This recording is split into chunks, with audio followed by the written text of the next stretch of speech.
Beleza? Aguardando a confirmação aqui se já estamos no ar. Deixa eu até colocar aqui no chat. Já estamos no ar. Estão todos, todos me ouvindo?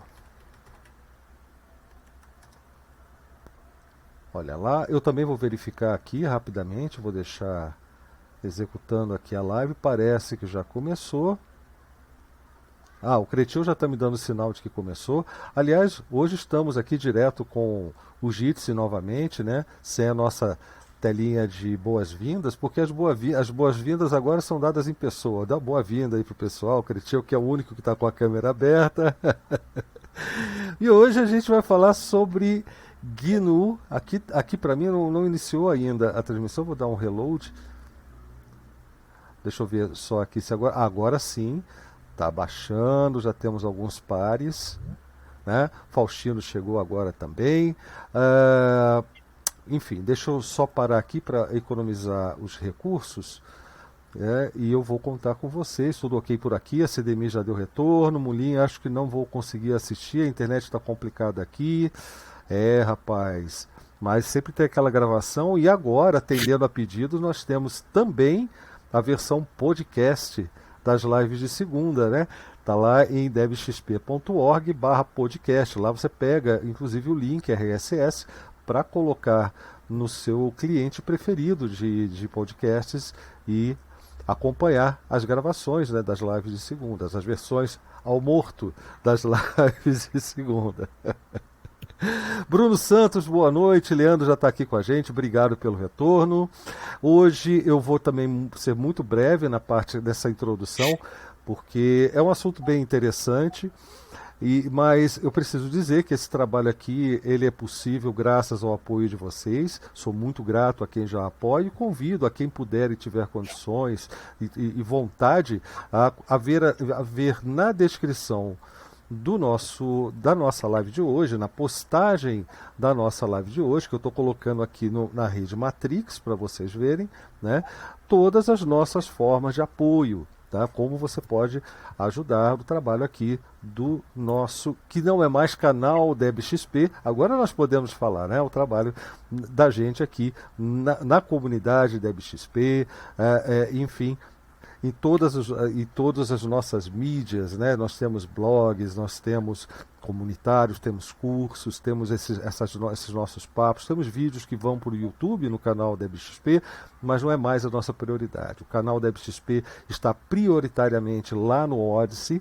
Também vocês encontram o link para o Odysee, né, anunciado por aí nesses meios de comunicação. É muito meio de comunicação, tá? E é lá que eu gostaria é para lá que eu gostaria de direcionar vocês. Essa live também já não está mais sendo transmitida pelo YouTube, nós estamos transmitindo pelo PeerTube, ou seja, uma estrutura para garantir a sua liberdade ao acompanhar o nosso trabalho, tá certo? E é isso que nós valorizamos por aqui.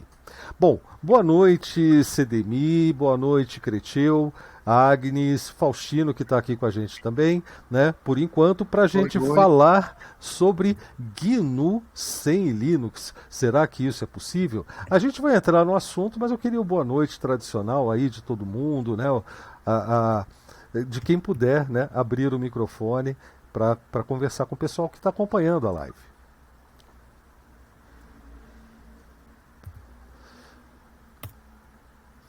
Bom, dado o silêncio, então, a CD disse que não pode falar nesse momento, né? Então, eu gostaria de dar boa noite a todas e todos aqui presentes. Obrigado mais uma vez, Blau, pela oportunidade. Boa noite a todas e todos que nos acompanham pelo PeerTube ou que estão nos acompanhando pelo YouTube, ou pelo Odysee, ou mesmo pelo PeerTube ao morto, como disse o Blau. Inclusive, há uma controvérsia muito grave aqui, né? Porque o Blau, de certa forma, sempre gostou da live de segunda como um podcast, tanto que você não está vendo o rosto dele, a câmera está fechada. Exatamente. Né? Mas eu, ao contrário, sempre gostei mais de uma live em que a gente se expusesse, porque eu acredito que, como humanos que somos, a nossa comunicação não verbal é bastante grande também, né? Então, quando você vê o meu movimento de corpo, quando você vê o meu sorriso ou a minha cara carrancuda, a gente também acaba por comunicar alguma coisa, né? Mas é claro que, sob o ponto de vista da divulgação, eu acho muito interessante, porque é uma opção bacana para quem não faz questão, no caso da live de segunda, de ver a minha cara, né? Mas, enfim, a live de segunda não apresenta comumente não apresenta gráficos e nada desse tipo, e sim uma conversa, então acompanhá-la apenas pelo áudio me parece bastante satisfatório, e esse trabalho que foi iniciado, creio eu, até com a ideia da CD, não foi, Blau? Para começar a ficar apenas também em áudio, eu acho bastante interessante, né? O assunto realmente é muito importante, né? GNU ou GNU, né? O GNU sem Linux, bacana. Assim, estritamente falando, o meu GNU não tem Linux, né? O meu GNU tem Linux Libre, né? Que é, claro, uma distribuição do Linux limpinha, né? Sem blobs proprietários e essa coisa toda, mas continua sendo Linux, né? É derivado do Linux, ainda é o Linux, ou não? Vamos conversar aqui sobre isso hoje, né? É isso aí, Blau. Maravilha. Não, é isso mesmo. Tem várias abordagens do mesmo tema e eu acho legal essa coisa de deixar o pessoal imaginar. Do que a gente está falando quando faz essa pergunta, GNU sem Linux? Né? A gente pode estar falando de mil coisas diferentes. Faustino, quer aproveitar também, já que você está com o microfone aberto? Eu não vi que estava aberto, desculpa.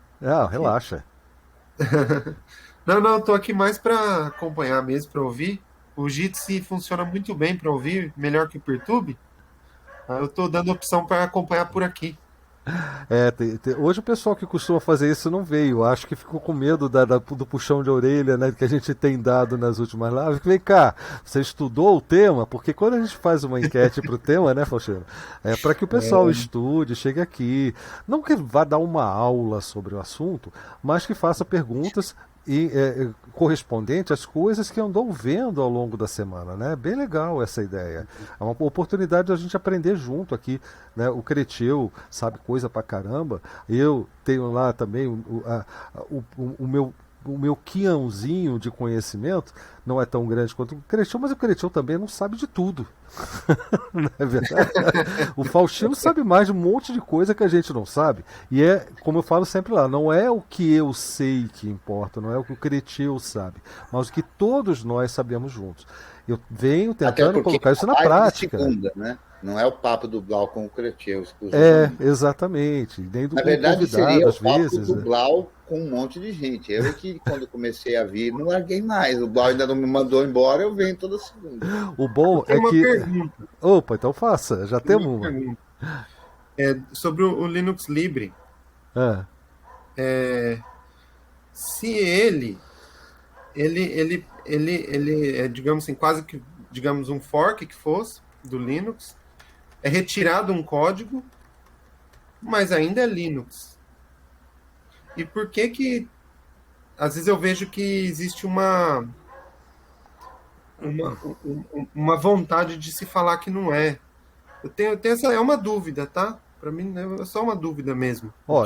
Mas já é uma dúvida que pode pautar a conversa. E isso é importante. É claro que para chegar à resposta, eu acho que a gente tem que passar por uma série de outras coisas antes, né? Aqui ainda na nossa conversa, mas a gente não pode perder essa pergunta de vista. O Bruno Santos, que tem, eu acho que você tem acesso também ao nosso grupo do Telegram, né? Está dizendo que estudou. E andou pesquisando e descobrindo muita coisa do projeto GNU. Vem pra cá, Bruno Santos. Pega o link do Jitsi lá no grupo do Telegram da comunidade DebXP, né? Vem conversar com a gente aqui sobre isso também, se você puder, se você tiver o microfone, né? Ou internet que dê para você fazer esse contato com a gente, tá? Não perde essa oportunidade, não. Então, isso que eu falei, entra lá no grupo do Telegram que o link está lá. É só clicar no link que você já está aqui com a gente, tá? É isso aí. Bom, posso responder pode. Então, ou ainda tem mais recadinhos? Não, eu só gostaria de dar essa resposta sobre o Linux Libre porque eu acho que que é um bom fechamento para a coisa toda. Porque quando a gente está falando de projeto GNU, e acho que a gente podia começar daí, viu, Cristian? O que é o projeto GNU?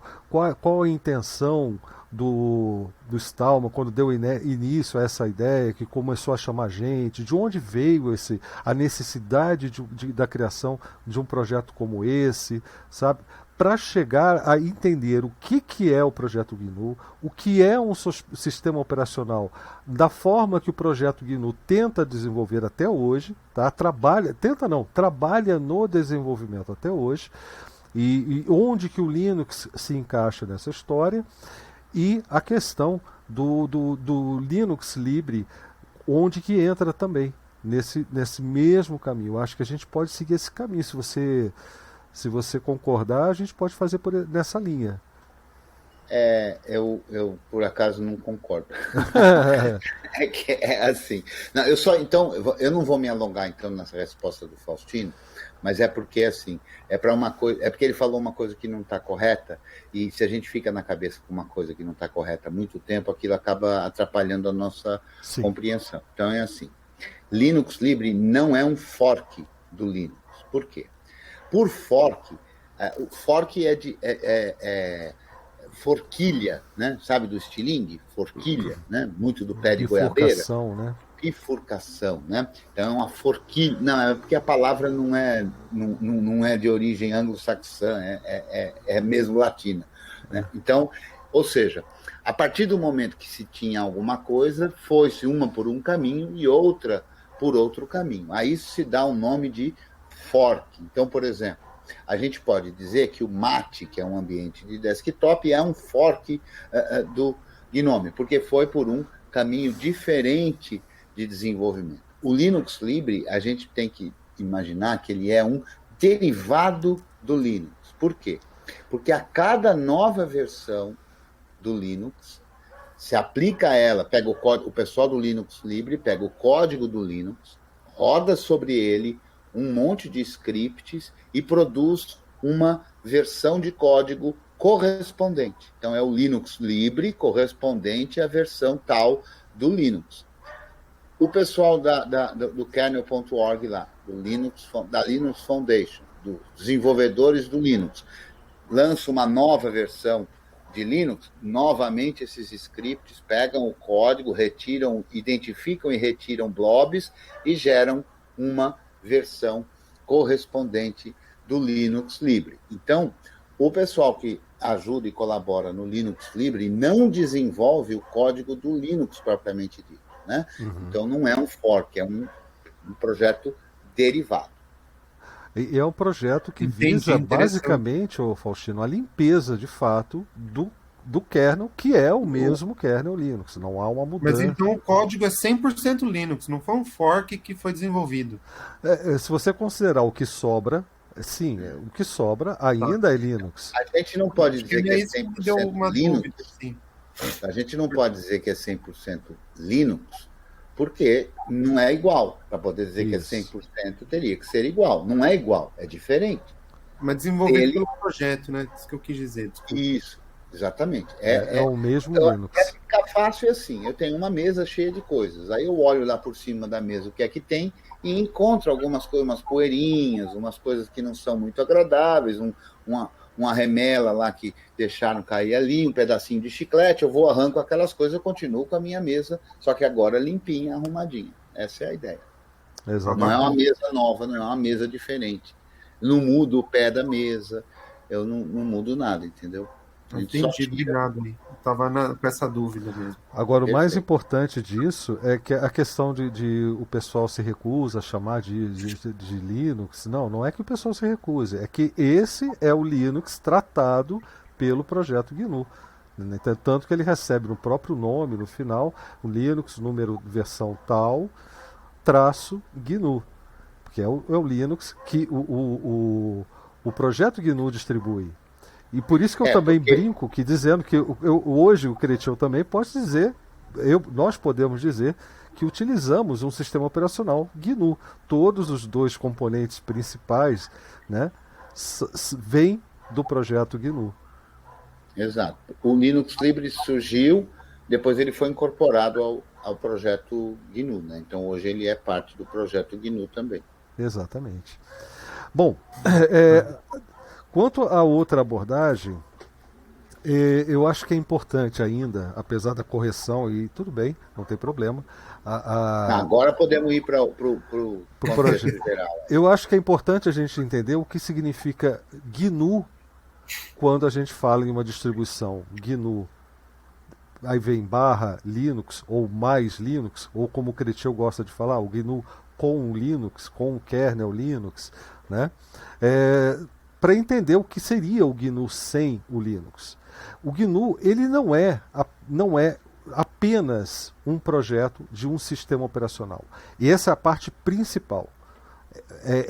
Foi o que Stallman, lá em 1983, disse que faria. Eu vou fazer, na próximo feriado de Ação de Graças, um sistema operacional livre, parecido ou compatível, foi a palavra que ele usou, com o Unix, mas que não será igual ao Unix. E esse sistema, num primeiro momento, será composto por um kernel e uma série de ferramentas, um shell e uma série de ferramentas e utilitários capazes de permitir a criação e a execução de programas em linguagem C.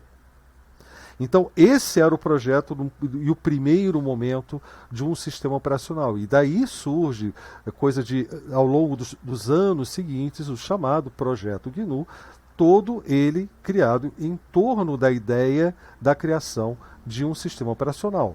Agora, outras ferramentas foram criadas, ferramentas que não são de uso exclusivo no sistema operacional GNU e nem no sistema operacional GNU com Linux, né? E essas ferramentas são GNU, como por exemplo o próprio compilador, o GCC, né? Que pode ser utilizado em uma infinidade de plataformas. Tá? Isso para dar um exemplo. E as ferramentas de processamento de texto, por exemplo, um editor, o que a gente chama equivocadamente de editor, porque é o que todo mundo vê quando vê o Emacs, né, que é um interpretador de código Lisp, né, então ele pode interpretar módulos criados na linguagem ELISP, né, um dialeto, parece que é a forma correta de se referir a isso, um dialeto ELISP, cuja aplicação principal a rodar nesse interpretador é um editor. Então, ou a mais comum, né? Mas o Emacs dá para você rodar ali um monte de coisas, porque ele é um interpretador de linguagem Lisp. Bom, então o Emacs também é uma ferramenta GNU que é utilizada amplamente em diversas outras plataformas. Eu acho que o Bruno está tentando entrar aqui, ó, chegou agora. Tá conseguindo falar com a gente, Bruno? Seja bem-vindo, cara. Bruno, tá ouvindo a gente? O seu microfone está mutado. Se você estiver tentando falar, você tem que tirar aí o mute. Agora que eu vi. O microfone está mutado. Desculpa, pessoal.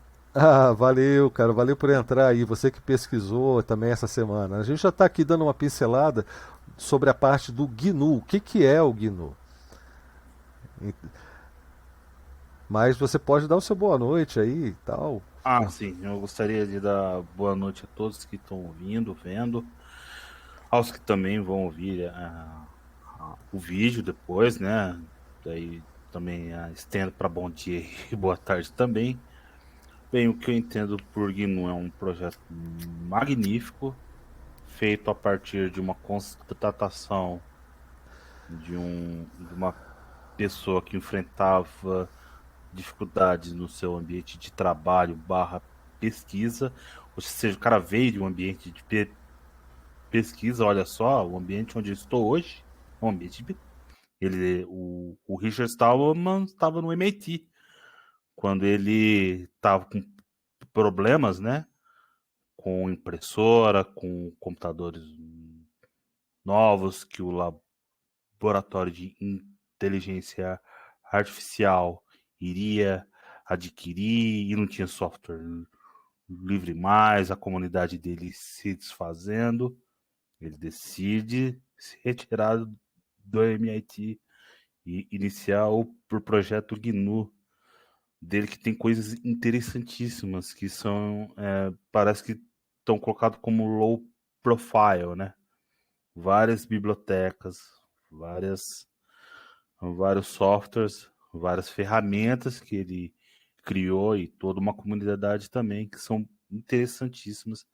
Tem espaço para contribuição e só aguardando as pessoas derem mais o seu esforço para a criação de algo que beneficie a todos. É essa minha contribuição inicial. Maravilha, Bruno. Então, para a gente dar uma pausa para comentários, principalmente do Cretil, que deve ter muita coisa a dizer também sobre isso, o ponto principal aqui é que dentro de um projeto de um sistema operacional a gente tem que pensar no conceito, o que é um sistema operacional no fim das contas. Existe sim uma definição clássica de sistema operacional que, resumidamente, pode ser entendida como o núcleo do sistema, que a gente chama de kernel, mais todas aquelas interfaces que o kernel proporciona para que os programas sejam executados, e acaba aí. Tudo que vem acima disso já é considerado espaço do usuário e programa utilitário e tudo mais, né? São aquelas ferramentas que a gente usa para fazer edição de texto, por exemplo, planilhas, vídeos, sejam elas para ferramentas para uso em cima de um shell, sejam elas ferramentas gráficas, né, com íconezinhos para a gente clicar. Isso aí é o que menos importa, porque desse ponto de vista, o que acaba, o que delimita a parte do software que seria o sistema operacional é essa que envolve o kernel e essas interfaces que o kernel oferece para os programas terem acesso aos recursos da máquina. Bom, já no caso do projeto GNU, o sistema operacional GNU não foi pensado para trabalhar com esse tipo de arquitetura. A ideia inicial, a ideia sempre foi, aliás, até hoje, quando a gente fala do sistema operacional GNU com o kernel HURD, que seria o kernel oficial do sistema operacional GNU, a gente está falando de uma coisa chamada microkernel, que é um kernel que tem, vamos dizer assim, funções muito mais reduzidas em relação ao kernel teórico dessa outra conceituação, que a gente chamaria também, no caso do Linux, né, de um kernel monolítico. Então, a gente tem um kernel com funções reduzidas, no caso do sistema operacional GNU, que é chamado de microkernel, onde até os drivers, né, toda a parte de comunicação com dispositivos é feita através da criação de recursos, de servidores. E esses servidores não rodam no espaço do kernel, eles rodam no espaço de usuário. Então é um conjunto de atribuições totalmente diferentes, o que torna o sistema operacional um conceito um pouco mais amplo do que esse teórico e mais aproximado, inclusive, do que era a filosofia de projeto do sistema operacional Unix. Tá? A filosofia Unix aplicada ao projeto de desenvolvimento do sistema operacional Unix, que prevê, entre outras coisas, uma clara separação entre os espaços e as funções do kernel. O kernel precisava ser um kernel reduzido em termos de atribuições e as interfaces que ele produziria para o software e as interfaces disponíveis para o usuário e o tratamento do acesso aos dispositivos era feito através de interfaces claras e separadas. Então é ainda muito mais próximo disso. Só que o Unix também não é necessariamente algo para ser usado com um kernel monolítico, né? Tanto que a gente tem, inclusive, aí na mesma época do surgimento do Linux, um outro kernel microkernel, que é como é que era chamado mesmo? É o Minix, não era esse o nome, se não me engano? Eu acho que era esse o nome.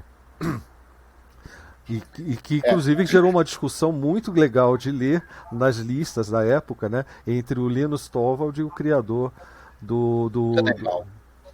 qual é o nome? Andrew Tannenbaum. Ok? Precisa ser professor. O cara faz um kernel para poder ensinar os alunos. Não é legal Fantástico, isso? né, cara? Então, o conceito de sistema operacional para o sistema operacional GNU era esse. E daí o Shell e os utilitários capazes de tornar aquele sistema usável, o mínimo usável, fazem parte do que o projeto GNU chama de sistema operacional. Tá? E vamos parar por aqui para a gente avançar na história depois um pouquinho. É, Se alguém quiser seguir daí, também fique à vontade. perfeito. Não, eu quero só lembrar a todos e todas que é assim, as definições não vale só para tecnologia, vale para muitas coisas, mas no caso da tecnologia em particular, há sempre uma disputa sobre a definição. Porque veja só, quando surgiu o primeiro conjunto de coisas que foi chamado de sistema operacional, ele tinha certas características. O que acontece é que as características vão mudando e, com isso, o conceito vai ficando diferente também. Né? Então, se a gente imaginar, eu acho que o exemplo mais simples disso, o que a gente leva na mão, a gente chama de celular.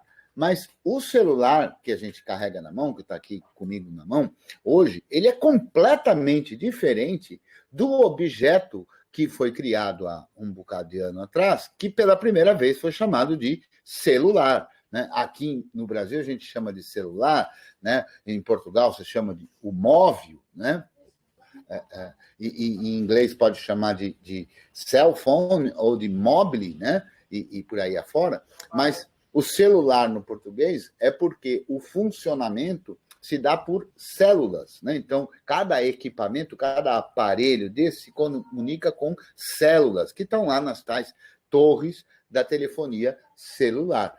No entanto, isso foi evoluindo, e a partir daí a gente passou a ter no equipamento do celular uma semelhança muito maior com um computador. Quer dizer, faria muito mais sentido, eventualmente, chamar, do ponto de vista técnico, isso aqui é um computador de mão, ou um computador de bolso, não sei, mas isso aqui se assemelha a um computador e não a um celular. Mas como a gente põe no bolso, leva na mão, eventualmente, especialmente se você for mais velho, usa para fazer ligação telefônica, né? O pessoal mais jovem costuma dizer que você vê a idade de uma pessoa pela posição que está o celular, né? Se estiver assim é mais jovem, se estiver assim é mais velho, né? Para quem não viu, o assim foi na orelha e o assim do jovem é na mão, olhando para ele, e o assim do velho seria na orelha, falando com uma ligação convencional, telefônica e tudo mais. Então, essa disputa sobre o que é sistema operacional tem tudo a ver com a evolução do sistema operacional, né? E é por isso que essas discussões ocorrem, né? E é muito diferente eu imaginar qual é o sistema operacional do meu primeiro computador, o CP200, e imaginar agora, 30 anos depois, qual é que é, ou um pouco mais, qual é que é o sistema operacional que eu uso no meu computador. Quer dizer, o conceito, a palavra operating system no sistema operacional é a mesma, mas as coisas vão mudando e há, portanto, uma disputa nessa definição, né? E é por isso que há certas confusões aí, né? Maravilha. Alguém quer fazer mais alguma Estendendo consideração? um pouquinho desculpa. Não, fica à vontade, é para isso mesmo. Eu ia convidar a falar. Estendendo um pouquinho o que o Paulo Crechel, parece que está uma leve crise de produção de automóveis na Europa, Japão, porque está faltando chip. E faltar chip no automóvel quer dizer o quê? Que para automóveis de média preço, o chamado carro de média capacidade, eles têm um nível de embarque de eletrônica, automação e software, inclusive sistema operacional, lógico, não conheço agora, não sei se é próprio da fábrica, mas de tal modo que eu não chamo mais de carro, eu chamo computador com rodas. Carro é um computador que tem uns periféricos um pouquinho diferentes. Ele tem o teclado, um volante e um câmbio. semi-automático, automático. E tem um outro periférico também que é muito interessante, é opcional, inclusive, hoje em dia, que é o motorista, né? Olha, a ideia é que no futuro seja apenas um passageiro. Quem assistiu aquele filme Eu, Robô, em que o Will Smith entra no carro e começa a ler notícia, começa a ler tudo, porque o carro vai sozinho. É isso, a ideia no futuro é essa. É isso mesmo, é. Ou vai ser uma pecinha só, que tá lá dentro para usar. O carro vai fazer tudo sozinho. Maravilha, exato, essa disputa, né? E no início do que foi chamado de carro, imaginava-se um motor com um ciclo de Otto, né? que é a forma, um motor de combustão interna, né? Então, os motores por aí afora, né? Seguem essa coisa que é bastante antiga, inclusive, chamada ciclo de Otto, né? Enfim, motor de combustão interna. Mas se a gente tirar esse motor de combustão interna, e é o que vem acontecendo mais modernamente, e colocar um motor elétrico e correspondentes baterias, a gente continuará chamando de carro, porque a gente acaba por chamar pelo uso, né? Então, como se eu entro lá dentro dele, vai ir para um canto ou para outro, né? De forma não muito grande, cabendo uma ou outras pessoas, né? Um conjunto de 3 ou 4 ou 5 pessoas, aí a gente identifica esse objeto e chama ele de carro. Uma carroça lá atrás era assim também, né? Carro de boi até hoje. Exatamente, carro de boi e tudo mais, né? E as coisas vão evoluindo e a nossa percepção do que é. Então é importante essa percepção histórica, né? Ela é fundamental. Eu estou vendo um eco aqui, eu vou... Opa! Acho que sim. Então, essa percepção histórica é importante para compreender isso, né? Porque as coisas vão mudando. E é evidente que, se a gente faz a analogia com o carro, fica fácil de entender. Porque vão existir pessoas que vão dizer, olha, um carro tem que ter um motor elétrico, porque eu não quero mais usar veículos que, através da combustão, poluem demasiadamente o ambiente. E há outras pessoas, vendedores de petróleo ou coisa e tal, que não, carro tem que ter motor, senão não é carro. Então, essas disputas, elas sempre vão existir. E é importante saber que essas disputas são todas políticas, nada técnicas. Não tem nada a ver com técnica. Tem tudo a ver com política. Muito bem. Então, para chegar à política... Para chegar à política, antes de mais nada, deixa eu fazer uma política aqui. Bem-vindo, Dan Morris, bem-vindo, Messias. Né? Daqui a pouquinho, se quiserem também dar seus 2 centavos aí na conversa, fiquem à vontade. Né? Porque agora eu só vou dar seguimento um pouco nessa história, porque o Sistema Operacional GNU, do anúncio lá em 83, e o início de fato em 84 do projeto, até o ano de 1990, trabalhou com vários kernels diferentes. Porque para você desenvolver algo livre, você tem que imaginar que na época não existia algo livre para que você trabalhasse. Ou se havia, eram pouquíssimas as opções. Do que eu consigo imaginar para a época, o que mais se aproximava de um sistema, de um kernel livre, ainda era aquele kernel da Universidade de Berkeley, né, que é o conhecido como BSD, né, mas eram versões que eu não tenho certeza se eram de fato livres. Mas o 4.4 BSD Lite, eu sei que ele foi utilizado nesse desenvolvimento. E foi até cogitado o uso desse kernel como sendo kernel oficial do projeto GNU, do Sistema Operacional GNU. Um pouco depois, sugeriu-se, em 87, o Stallman sugeriu utilizar um kernel que era chamado MACH, M-A-C-H, também de outra universidade cujo nome eu não consigo pronunciar. Eu não sei pronunciar. Mas, enfim, o importante é que esse kernel, também produzido por uma universidade, foi cogitado, e o problema que aconteceu é que a proposta de ser livre era muito mais importante até do que a tecnologia, né? A produção de uma tecnologia. E aí a gente já começa a ver o aspecto político, como era importante desde o início, desde a fundação do movimento do software livre. Então, para vocês terem uma ideia, As negociações com a universidade levaram 3 anos, se arrastaram por 3 anos, e isso atrasou o início, ou a tomada de decisão em cima do que utilizar como kernel, a partir de onde começar a desenvolver um kernel.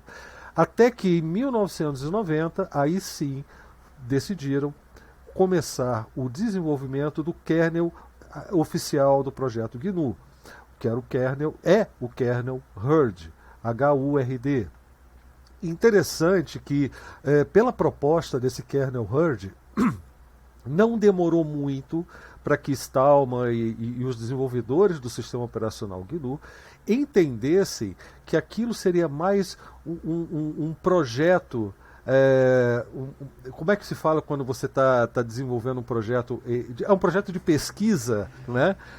Era mais um projeto de pesquisa do que algo para ser utilizado de fato e de imediato, para ser feito rapidamente. Então era uma coisa altamente experimental, altamente inovadora, inclusive para a época, né? Já que os caminhos adotados ali por outros sistemas operacionais eram muito diferentes daquela abordagem, né? Adotavam abordagens totalmente diferentes. O fato é que começou o desenvolvimento do HURD e em 91 apareceu o Linux, inicialmente como um software proprietário, um kernel proprietário. Esse kernel proprietário também foi experimentado no desenvolvimento do sistema operacional GNU, mas ele só foi de fato adotado como um kernel que valeria a pena adaptar o projeto para que fosse utilizado como o núcleo do sistema operacional GNU em 92, quando o Linus Torvalds licenciou o kernel Linux como software livre, se não me engano, já como GPL2. Só para lembrar que nesse meio tempo, a GPL2, a GPL havia sido criada e lançada, publicada em 89, se eu não me engano, 89. Tá? Matheus, isso, já mutou aí pra gente, Matheus? Muta aí, por favor, para a gente poder... Bem-vindo e show de bola, muito obrigado, Matheus. Então, em 89, se eu não me engano, foi o lançamento da GPL. E o Linus Torvalds, licenciou o Linux como software livre em 92 e houve todo esse trabalho colaborativo entre 2 projetos. São 2 projetos e continuam sendo 2 projetos até hoje. Tá? O projeto GNU e o desenvolvimento do seu sistema operacional e o projeto de desenvolvimento do kernel Linux. 2 projetos distintos. Isso é importante ser destacado aqui nessa live de hoje para a gente entender esse tema.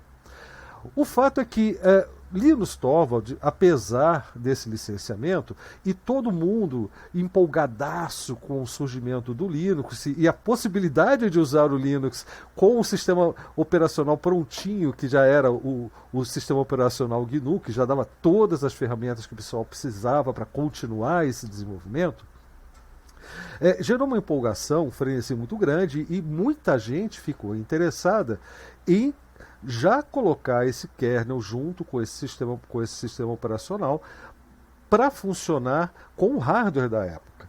O problema, como nós falamos na semana passada, sempre foi o hardware. Porque muitos componentes de software associados a esse hardware eram e são proprietários até hoje, tem essa dificuldade, tem esse problema, mas alguns estavam dispostos a deixar que seus códigos, especialmente, vamos falar desse tipo de software todo como firmware, ok?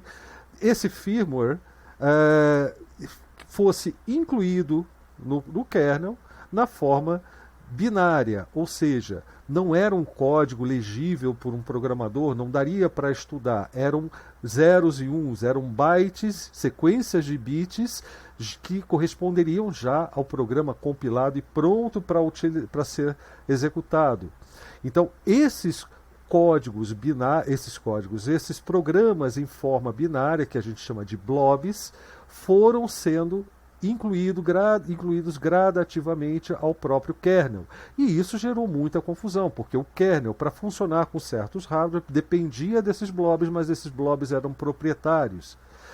E essa confusão levou, inclusive, o projeto GNU a deixar bastante claro que o projeto Linux é uma coisa e o projeto GNU é outra, e o que as distribuições que começaram a surgir pouco tempo depois dessa junção dos dois projetos, né, para fornecer justamente componentes do projeto GNU e o componente kernel do projeto Linux, dando origem às distribuições GNU com Linux, GNU/Linux, GNU mais Linux, tá? E fazia inclusive mais sentido na época do que hoje que se chamasse dessa forma.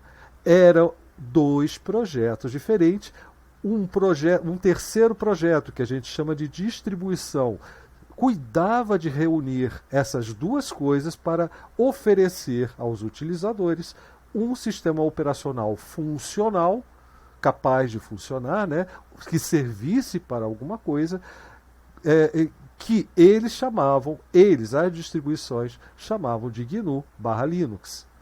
Ok? Aí já vai começar a questão política, e então eu queria que as correções e os comentários sobre esse pedaço da história, se possível. Então, eu acho que é importante um aspecto de ser notado, que é o seguinte, né? O HUD começou a ser construído em 90 e o pessoal, assim, por maldade, fala, mas não ficou pronto até agora, não sei o quê, nossa, você vê que isso aqui. Por que o projeto GNU não começou a fazer o kernel? Porque o kernel é um programa. E para poder ter um programa, é preciso escrever o programa. Mas para poder escrever o programa, eu preciso de um programa de edição de textos. Sem um programa de edição de textos, eu não consigo escrever um programa que vai ser um kernel. O projeto GNU, portanto, começou a desenvolver do zero, usando um sistema operacional Unix, usando um sistema operacional proprietário. Mas, para poder ter um programa funcionando num computador, esse programa precisa estar traduzido para uma forma binária, que a gente chama de executável. E, para isso, ele precisa ser compilado. Mas, para ele poder ser compilado, há necessidade de ter um compilador. Então, o projeto GNU começou com: vou usar um sistema operacional proprietário, um editor de textos proprietário, para começar a criar um editor de textos. Então, eu crio um editor de textos, escrevo, compilo com um compilador proprietário. E aí eu passo a ter um editor de textos livre. Aí eu uso esse editor de texto livre para escrever o código de um compilador livre. Aí eu compilo o compilador livre usando um compilador proprietário. Agora eu tenho um compilador compilado por um proprietário, mas eu tenho um compilador livre. Aí eu compilo o compilador livre usando o próprio compilador livre. Agora eu tenho um compilador livre compilado por um compilador livre. Agora eu compilo o editor de texto livre usando o compilador livre. E assim as coisas vão indo para a gente poder ter tudo livre.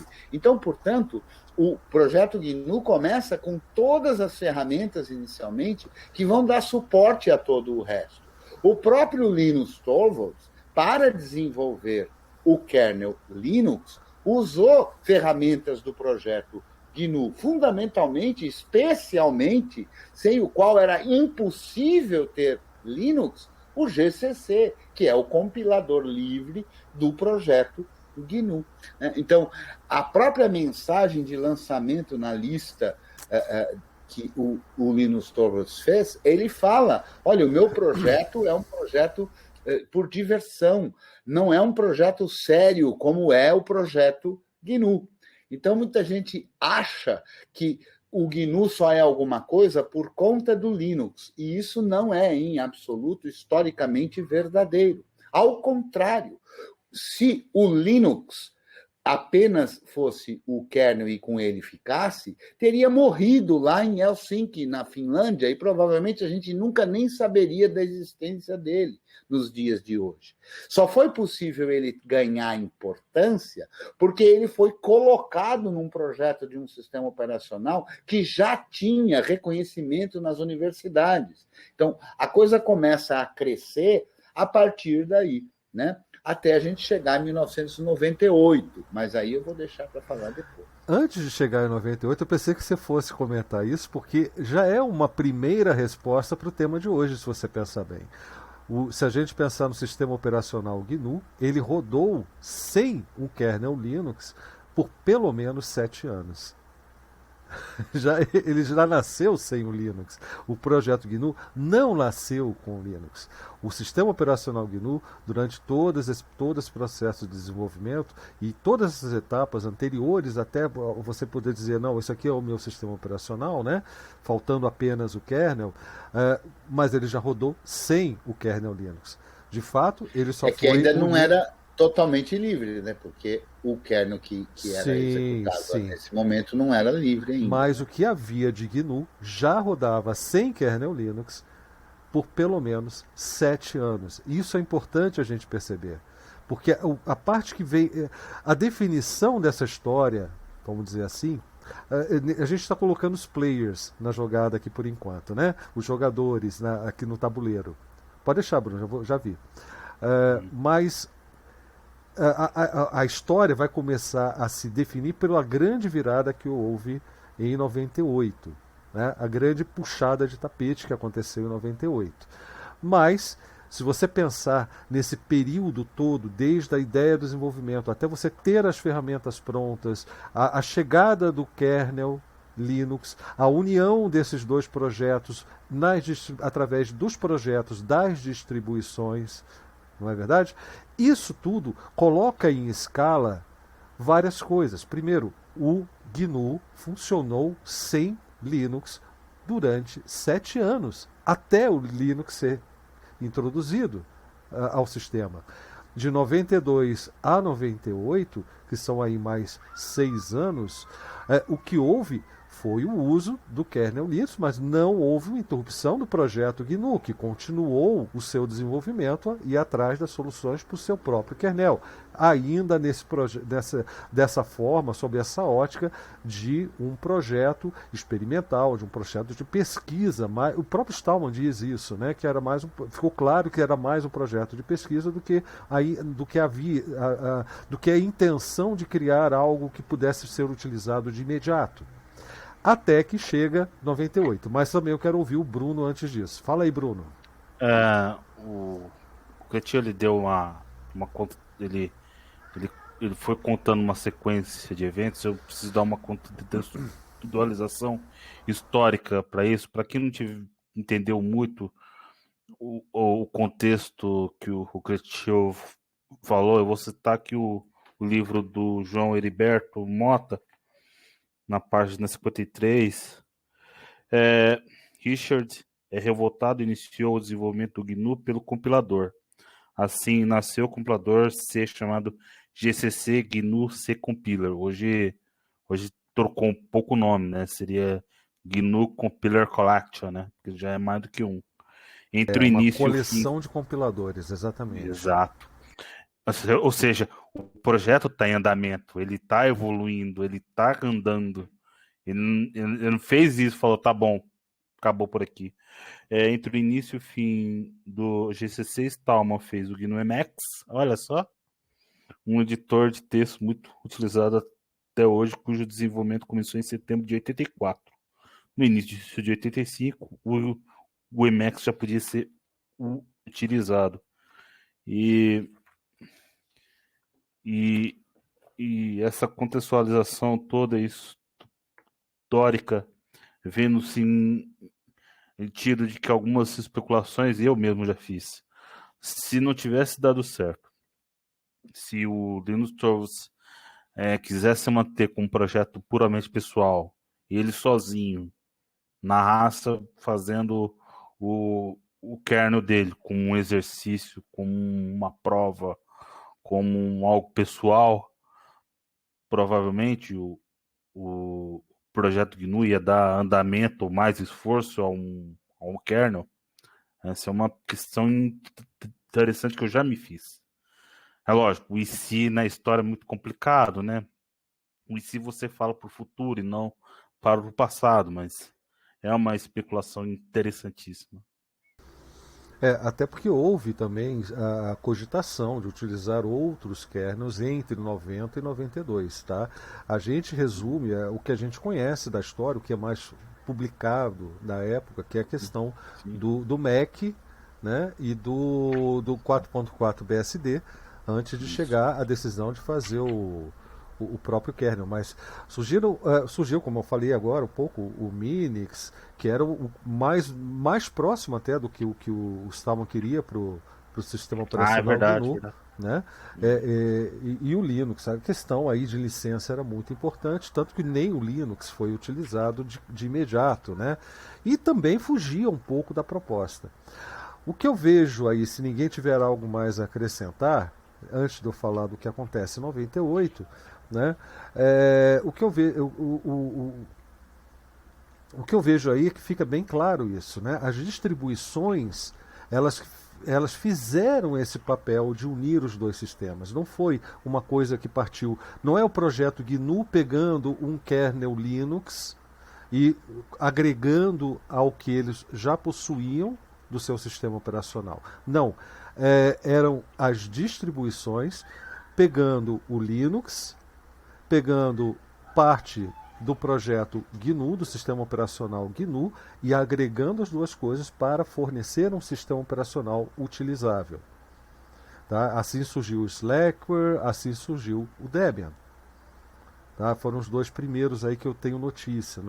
Agora, experimentalmente, nas universidades, é claro que muita gente experimentou fazer essa adaptação dos dois sistemas, e isso acabou passando para as distribuições que a gente conhece, porque o conhecimento era coletivo, né? O conhecimento fluía pelas listas de e-mails de uma forma empolgada que a gente não vê hoje em grupos de Telegram, né? Naquela época a coisa fervia, as discussões técnicas eram verdadeiros livros. Para quem tiver condições de pegar essas mail lists da época, ou newsletter, né, como eram chamadas, eu acho, ainda eram chamadas de newsletter, quem pegar para ler essas conversas, gente, ali você tem aulas, verdadeiras discussões acadêmicas sobre computação.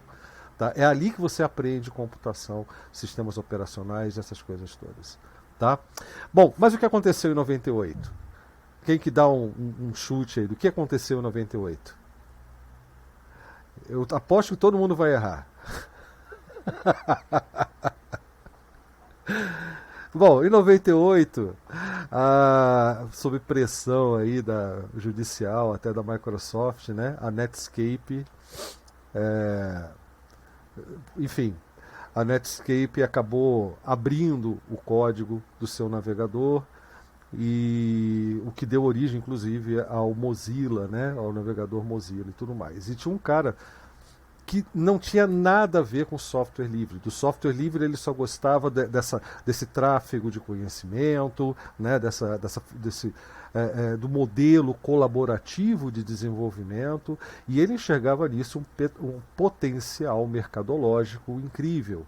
Né? E não era o único que enxergava isso. Silicon Valley já estava a toda, né, com o que hoje a gente chama aí de startups, etc. Né? A coisa já estava fervendo na época. A Apple fazendo muito dinheiro, a Microsoft fazendo muito dinheiro, a IBM fazendo dinheiro como sempre. Foi o surgimento do PC da IBM também, que foi um grande boom. A gente está falando aí dos anos 90, né? E do final dos anos 80 até o final dos anos 90.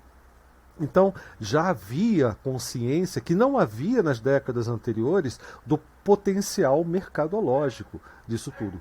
Só que, eu até brinquei hoje numa postagem que eu fiz no artigo aí lá pro meu blog, né? Só que parece que o mundo corporativo, né? O Deus mercado especificamente, tinha acessos de raiva e lançava pragas sobre toda a humanidade toda vez que alguém utilizava a palavra livre. Isso incomodava muito. E esse sujeito, né, resolveu então, conversando com alguns colegas de mentalidade igual, resolveu fazer também o seu manifesto na forma de uma postagem no blog chamada Adeus Software Livre, Olá Open Source. O que foi essencialmente um manifesto político. E como todo manifesto político vindo de neoliberais, eles sempre pintam a coisa como sendo algo neutro. Não, a gente só está pensando aqui em melhorar as finanças de todo mundo que está nesses projetos e tudo mais, chamar atenção no mercado para que haja mais oportunidades de trabalho, né, e também mais desenvolvimento, investimento de dinheiro. Esse tipo de coisa que é uma ideologia política foi pintada como um movimento, coisa que não é apenas uma ideologia política, econômica, né?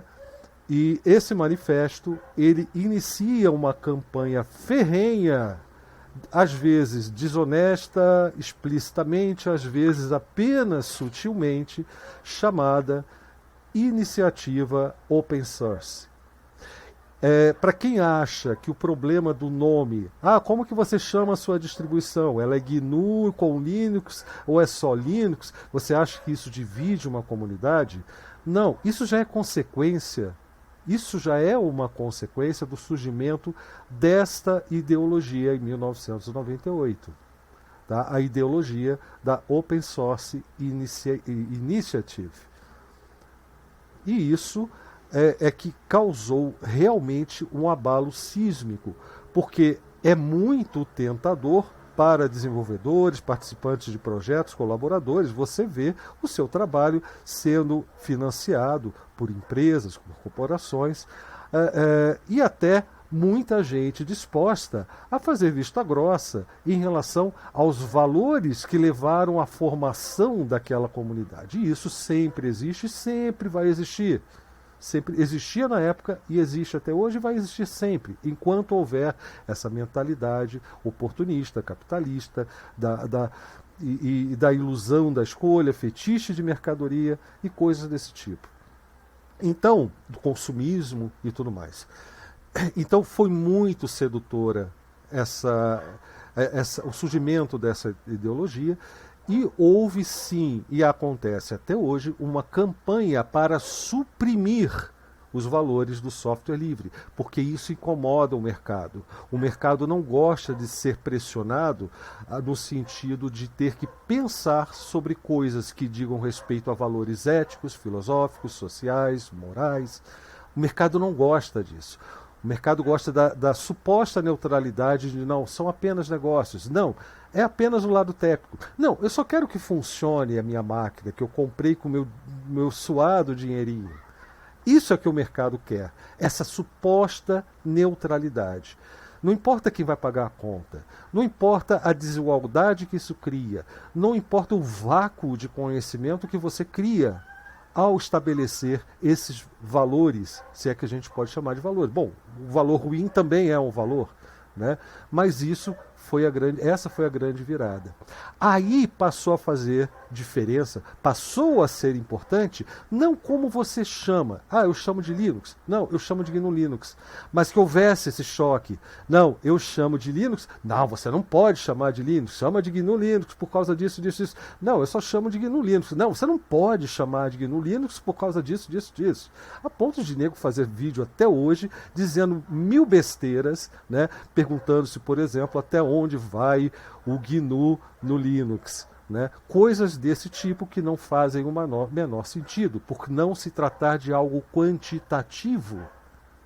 Trata-se de valores, trata-se de política, trata-se de conceitos, de projetos, mas não tem nada a ver com quantidade de componentes.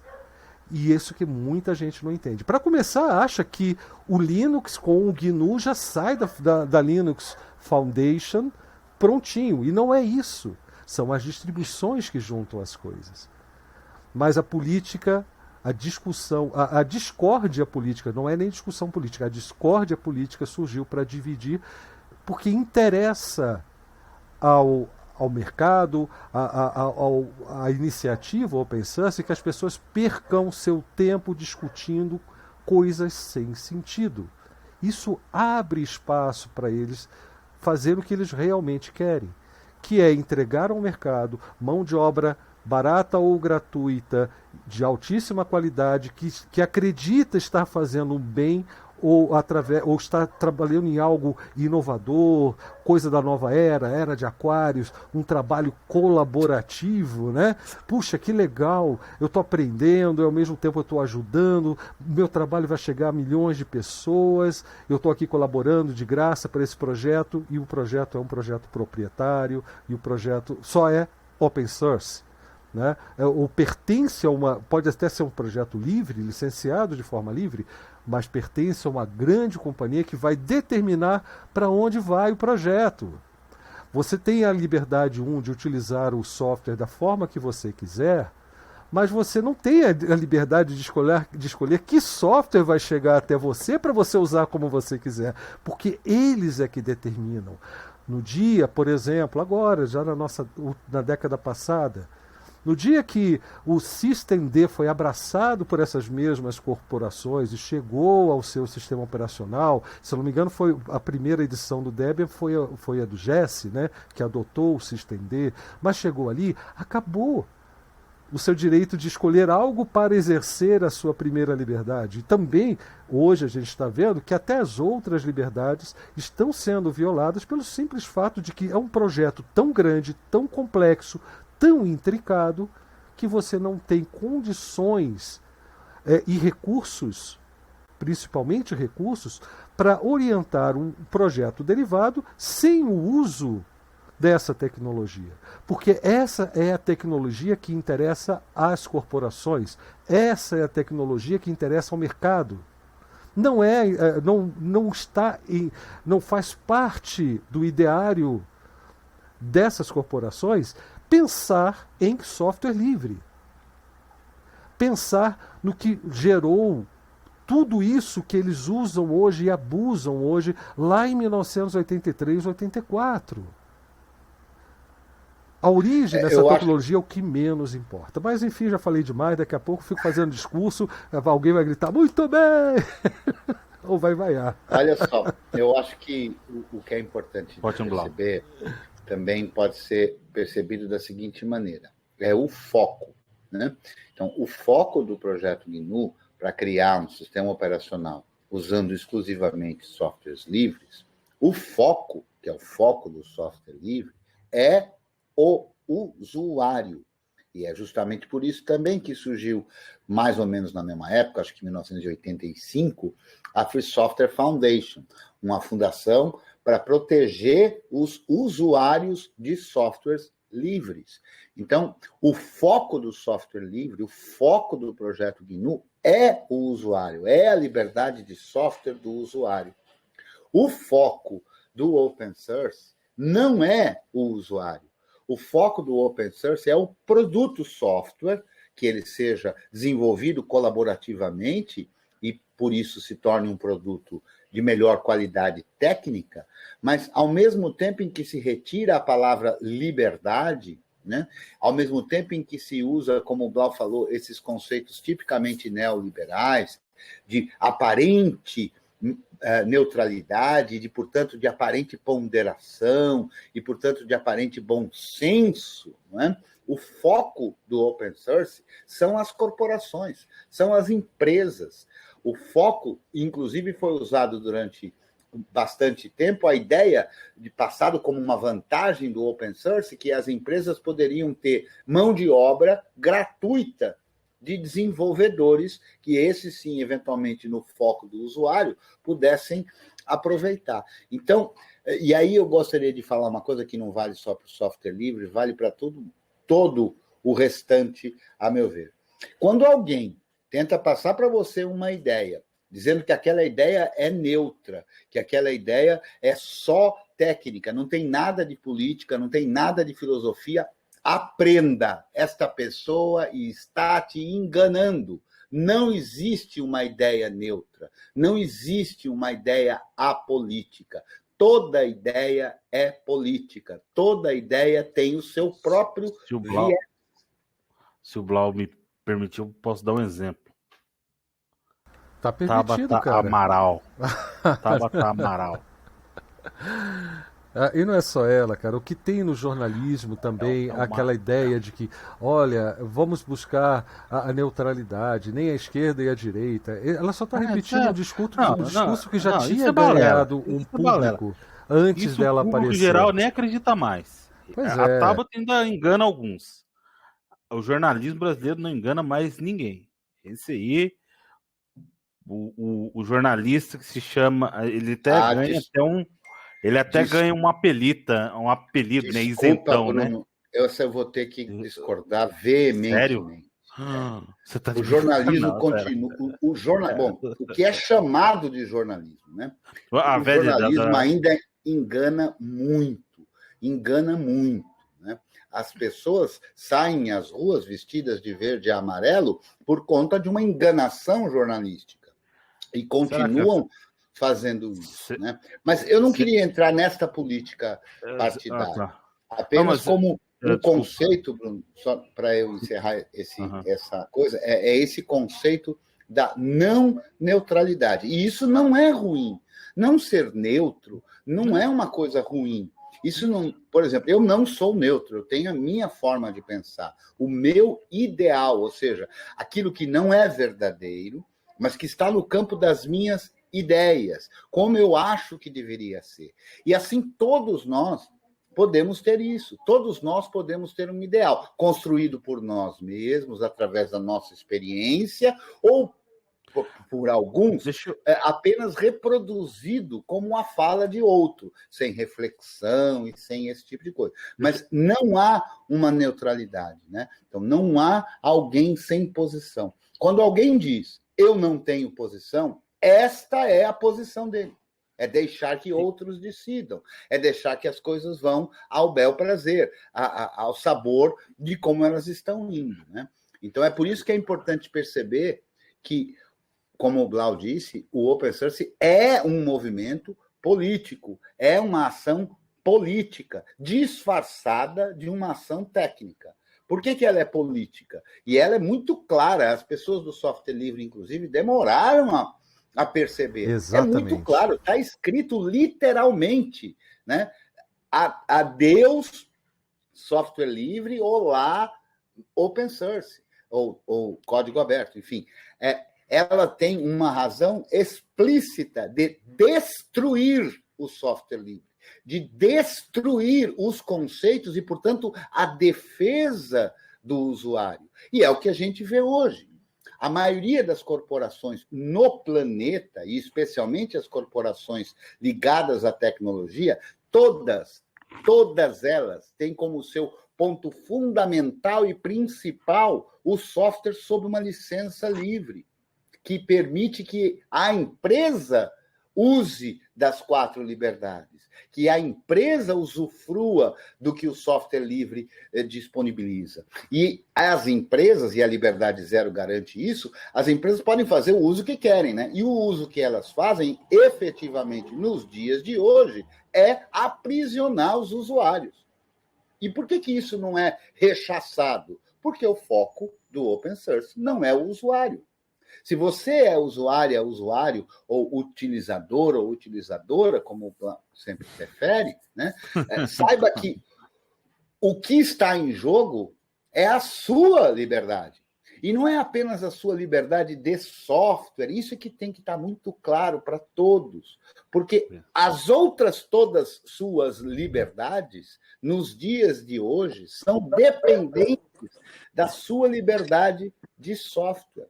Se você hoje está vivendo precisa ter acesso a informações, se a forma com que essas informações circulam não é livre, não é controlada de maneira livre, você não está livre. Você não tem a capacidade da pluralidade e de perceber todos os viés que existem, ou vieses, né, que existem, e chegar à sua própria conclusão. Portanto, a liberdade de software, num mundo embotado de tecnologia por todos os lados, ela é uma das liberdades fundamentais para você ter todas as outras. Ela não é todas as outras, né? E há um desenho muito claro para mostrar isso, que é um desenho que mostra agora eu tenho que lembrar que temos apenas ouvintes também, né?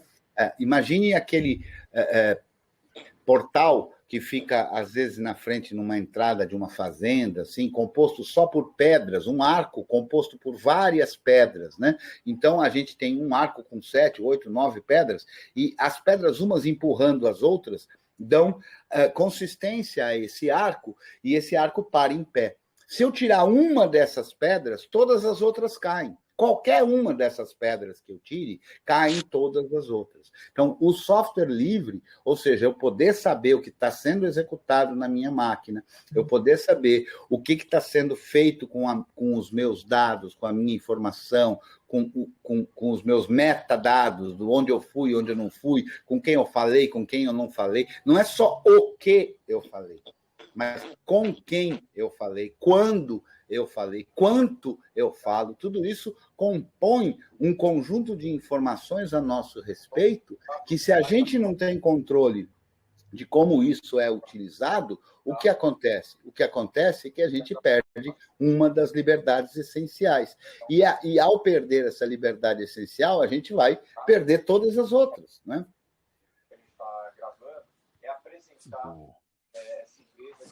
Você falou algo interessante, você tem uma posição, o que eu queria dizer quando dei nomes, é que o Open Source, depois que eu fui me inteirando um pouco melhor, porque eu realmente caí na ladainha há um tempo atrás, achava que era dois projetos que se complementavam, e agora recentemente que eu fui mergulhar um pouco melhor nisso, ele me parece hoje eu classifico como um xingamento, né? O isentão, né? Porque não há problema nenhum a pessoa ter posicionamento, como você mesmo disse, né? Você tem um ideal. Agora, você deixar claro isso para o seu interlocutor, para quem vai usar um produto seu, para quem vai conversar com você, se relacionar com você sobre o que você pensa, é honesto. A pessoa sabe com quem ela vai lidar de antemão. O isentão, ele quer estar em cima do muro para se reposicionar conforme as ondas dos acontecimentos, né? Mas como você mesmo disse, Bruno, ele vai se reposicionar, porque já é uma posição. Entendeu? O em cima do muro... Não, mas ele quer que você... Mas ele não quer ser cobrado. Ele quer o quê? Entendeu? Ele não quer ser cobrado. Ele não quer ser cobrado. Ele não quer que as pessoas o questionem 5 minutos depois. Tudo bem, ainda é um posicionamento. Não mudou o fato de ser mas é hipócrita. Aí é um posicionamento hipócrita. Tem nome até esse posicionamento. Né? A gente pode chamar isso. Agora, em relação ao que a gente está vendo de software livre, open source e nesse aspecto, é mais importante do que a figura pessoal, que a gente não devia estar discutindo, porque quando a gente parte para o espectro do pessoal, do individual, a gente perde essa noção do que está em jogo de fato, porque o indivíduo, de uma certa forma, ele é muito fácil de ser uma consequência do que acontece em um quadro mais amplo. E no quadro mais amplo, esse mesmo indivíduo que adotou uma postura que ele chama de neutra, que se importa apenas com o lado técnico, com a funcionalidade, na verdade ele comprou um discurso oferecido para ele, dizendo assim, olha, você não precisa se preocupar com essas coisas não, sua máquina está funcionando, olha, tem um game AAA aqui agora, que vai depender de uma NVIDIA com não sei quantos ciclos, quantos de giga de RAM, e que Você só precisa colocar um softwarezinho proprietário aí no seu kernel, você do seu um firmware que vem lá do fabricante, você precisa instalar aí. Ele não é livre, mas pô, você pagou uma grana, pagou quase o preço de 2 computadores nessa placa para poder jogar esse jogo AAA. Vai fundo, cara. O que é importante é funcionar. Né? Então, esse discurso de que é só técnico, é só funcionalidade, eu não se preocupe com os outros aspectos, é a ilusão vendida de uma neutralidade. É uma hipocrisia, como você falou, sim, mas é uma hipocrisia convincente, porque as pessoas já estão predispostas. Não é só político, não é só jornalista. As pessoas, nós todos, estamos predispostos a remover cargas, a remover pressões, aos ganhos emocionais. E você tirar essa coisa que você falou, de eu não quero ser questionado. Todo mundo tem isso, não é só isentão. Todo mundo tem isso. E é nesse aspecto que, quando a gente fala de movimentos, são pessoas que estão dispostas a se privar dessa tranquilidade. São pessoas que estão dispostas a encarar as chamadas inconveniências para seguir numa direção em que se acredita e que se declara de fato que é um posicionamento para alcançar um determinado fim. E é isso que falta nas outras ideologias que são empurradas para a gente, já não é de hoje também. Entendeu? Nessas que fazem proliferar os chamados isentões, que de isentão não tem nada, eles só se acreditam. As pessoas são treinadas, né, eu fulanizei, eu comecei a falar fulanizando. Eu gostei da palavra, fulanizar. O que eu queria era estender isso pro caso do open source, mas você já me complementou, é isso mesmo, é bem que você falou. Maravilha. As pessoas são, de certa forma, treinadas, né? Vêm sendo treinadas, e é isso que eu falo muitas vezes nas minhas aulas de GNU Linux, que é a minha proposta no meu grupo de GNU Linux, do curso de GNU Linux, de produção do senso crítico. Né? Ou seja, produzir a consciência da percepção dos vários viés, das várias formas de pensar. Né? A gente vem há muitos anos demonizando, né? A gente vem percebendo na mídia grande, não confunda, eu falo sempre assim mesmo, mídia grande, né? Quando a gente ouve falar a palavra, aquele é um grande homem, aquela é uma grande mulher, a gente está falando sobre qualidades daquele homem, daquela mulher. Quando a gente fala aquela mulher grande ou aquele homem grande, a gente está falando só do tamanho, né? Então, a mídia grande, né? Os meios de comunicação grandes, né? Então, botando o grande no lugar certo, vem treinando as pessoas a desvalorizar qualquer forma de pensamento crítico, dando a sensação de que qualquer um que pense e critique, né? Então a própria palavra crítica vem sendo pervertida. A gente muitas vezes ouve assim, não, veja, não é que seja uma crítica, mas o som do seu áudio não está muito bom. É uma crítica, né? A crítica, e não há nenhum problema em se fazer crítica. Já ouvi gente... A gente vem vendo na mídia grande...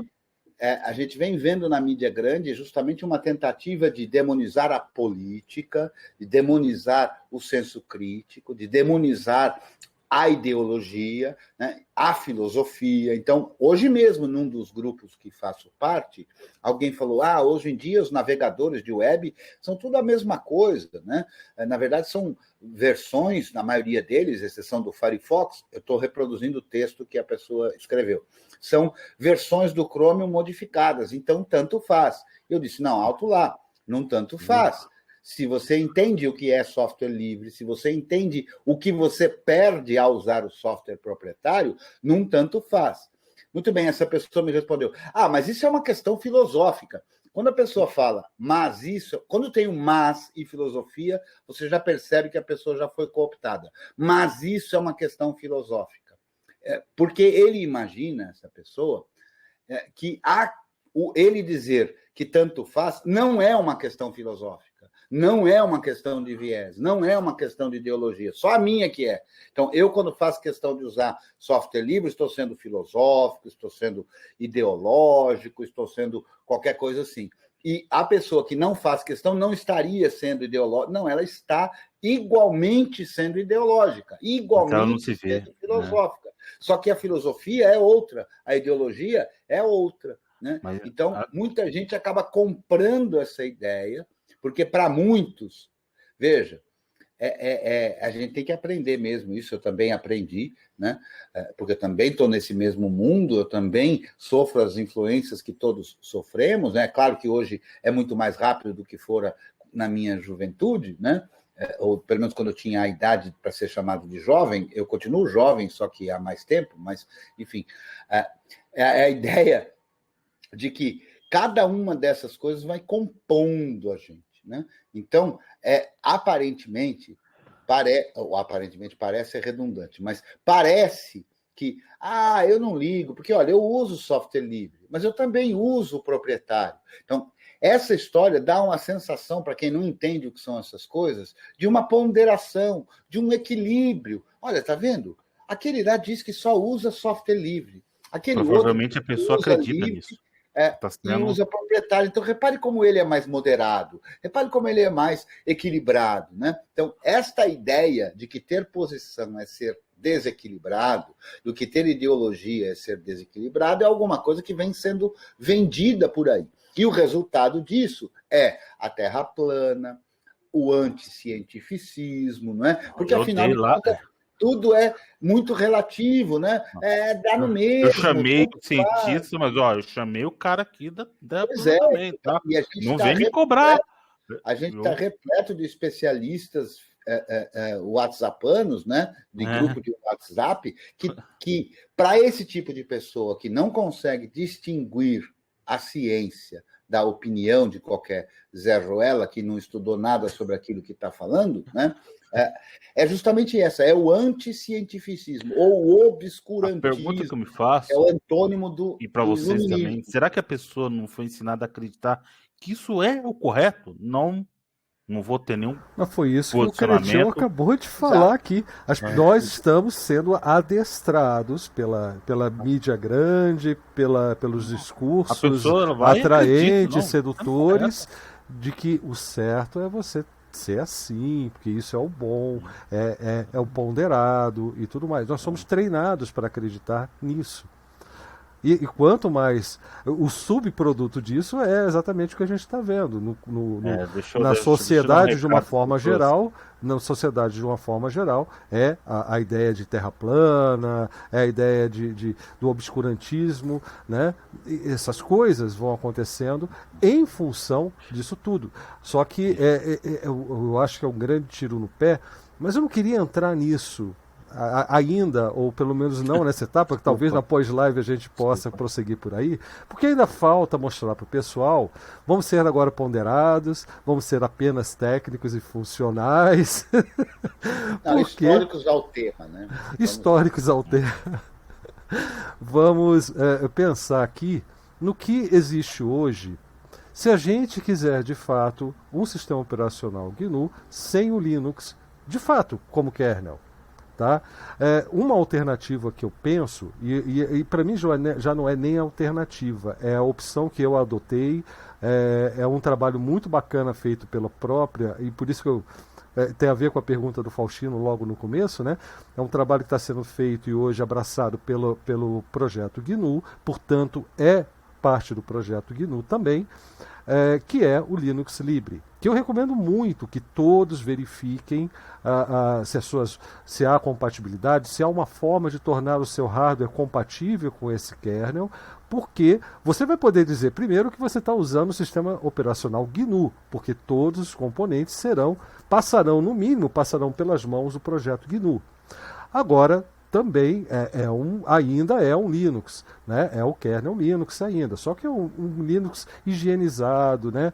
Passado ali um talquinho, na verdade, já perfumadinho, já tranquilo, que a gente pode ficar tranquilo em relação ao respeito à nossa liberdade. as nossas liberdades como usuários, né? Falando do jeito que o Creteu ainda gosta. Vou explicar para o pessoal. Que eu falo que o usuário, quem tem, é traficante e corporação de software proprietário, né? A gente no software livre não pode ser usuário de nada, né? A gente aqui é utilizador, a gente utiliza conscientemente aquelas ferramentas, né? Então é por isso que eu tenho essa brincadeira do usuário e utilizador, né? Mas na verdade não é nenhuma brincadeira, eu tenho me educado a preferir essa terminologia mesmo. E eu recomendo que vocês adotem, pensem em adotar também e tentem entender o porquê seria interessante a gente pensar dessa forma. Mas enfim, voltando à questão aqui, o Linux Livre é uma opção perfeita para você começar a reconquistar a liberdade do seu software, a resgatar valores e, ao mesmo tempo, você poder dizer, não, eu estou usando o sistema operacional GNU sem que ninguém possa te contradizer. Mas não está limitado a isso. Ainda existe o projeto do GNU Hurd, ele está em desenvolvimento, experimentalmente no Debian mesmo. E aí eu falo Debian como projeto, né? Existe ainda, apesar de estar meio parado, e eu suspeito que a razão desse estágio atual do GNU Hurd no Debian seja uma consequência dos fatos dos últimos 5 anos, né? E depois eu comento isso, mas ele está lá ainda. Tem o GNU com o KFreeBSD, ou K vem de kernel, né? Com o kernel FreeBSD também no projeto Debian, e muita gente está experimentando várias outras coisas. O próprio Guix, né? Que é assim que se pronuncia, mas escreve-se GUIX, é um sistema operacional e é também um gerenciador de pacotes, ou seja, ele pode funcionar na distribuição que você tem aí, né? Mas também pode funcionar de forma independente como o próprio sistema operacional. Ele vem com o kernel Linux Libre instalado, mas ele já está preparado para receber o kernel, o projeto é direcionado para que ele receba, quando possível, ou até enquanto na fase de testes, o kernel Hurd. Ok? Mas, enfim, eu não conheço muitas outras variações disso, mas o fato é que você utiliza lá o seu FreeBSD. Se você pegar o GCC, se você pegar se você trocar o shell pelo bash, se você pegar e trocar lá as ferramentas que vêm no FreeBSD por pacotes que venham do projeto GNU, você está usando o GNU com o FreeBSD. E esse parece pouca coisa, mas não é, porque a gente está falando de novo de projetos diferentes. O fato de você estar usando, você não vai dizer que está usando um sistema operacional GNU com FreeBSD. Você está usando o GNU no FreeBSD. É um pouco diferente, mas você está usando o GNU sem o Linux. Entendeu? Ainda é, em essência, a mesma ideia, porque o GNU vai muito além do conjunto sistema operacional. É uma coisa que vai às licenças, à filosofia, ao movimento social, à tecnologia também. Tá? É uma coisa muito mais abrangente do que apenas aqueles componentes que chegam a gente através das distribuições. Então, eu penso sim, é possível usar GNU sem o Linux, tá? Mesmo se eu incluir nesse Linux aí o Linux Livre, né? Talvez não seja o sistema operacional GNU que a gente gostaria que fosse, já nesse momento, mas e tem muito de GNU em toda parte. Cada programa que é licenciado pela GPL, ou alguma variação da GPL também publicada pela Free Software Foundation, projeto GNU, é uma licença GNU e, portanto, torna, vamos dizer assim, filosoficamente, juridicamente, aquele software parte... Traz o espírito. Né? Traz o espírito do projeto GNU. Então, olha que interessante. Não faça parte do projeto GNU, traz o espírito do projeto GNU que está explícito na licença, a preocupação com a garantia da liberdade do usuário. E eu chamo isso de harmonização, de ressonância, de massa crítica, mas há quem prefira chamar esse tipo de coisa, esse tipo de permeabilidade do GNU ao longo de vários projetos, várias dimensões de projetos de contaminação de vírus, né? De uma forma muito ofensiva, dizendo até que as licenças GPL contaminam o software, né? A palavra usada é péssima, justamente com um sentido de negatividade. Eu queria falar uma coisa sobre o HURD, né? Que é assim, o que acontece? Por que o HURD não fica pronto, né?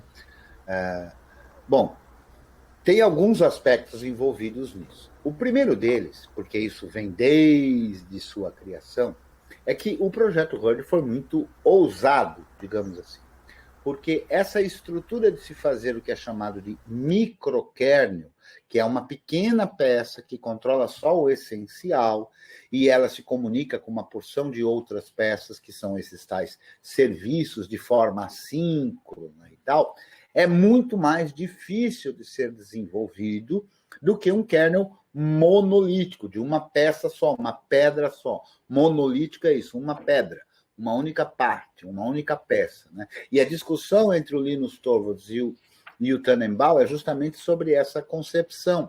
A concepção de kernel, de microkernel, é muito mais moderna, mas também muito mais difícil de ser desenvolvida.